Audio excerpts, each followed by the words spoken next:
খালেদা জিয়াকে যখন অসুস্থ অবস্থায় গৃহবন্দী ছিলেন, জি বালুর বস্তা ফেলে, জি যখন হয়তো তার নিজের পার্টির মানুষ তার কাছে যেতে ভয় পেয়েছে, কারণ গেট থেকে অ্যারেস্ট করতো, তখন সেখানে কিন্তু শাফিন গেছিল।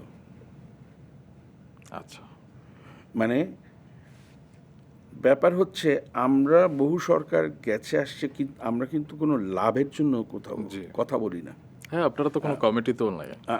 লাভের জন্য বলি না, এটা আমাদের শিক্ষা দীক্ষাও না। জি হ্যাঁ? আমার ক্ষমতা কি আছে করার, সেটা আমি বহুবার প্রমাণ করেছি। আবারও তুমি আমাকে দিতে চাও, আমি তোমাকে বারবার প্রমাণ করে দেবো।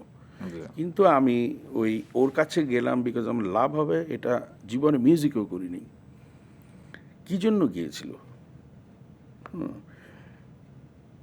যে জন্য গিয়েছিল সেটা আমি তোমাকে বলি।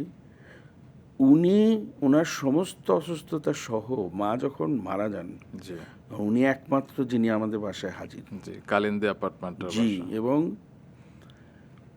৩০-৩৫ থেকে ৪০ মিনিট উনি ছিলেন।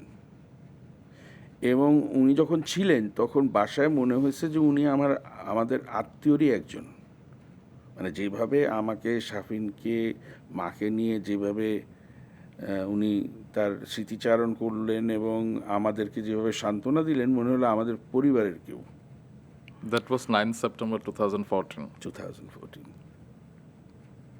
তো সেই গ্র্যাটিচিউড থেকেই শাফিন কিন্তু কেয়ার করে নাই যে অ্যারেস্ট হবে না কি হবে। সে তাকে জানতে গেছিল যে আপনি কেমন আছেন।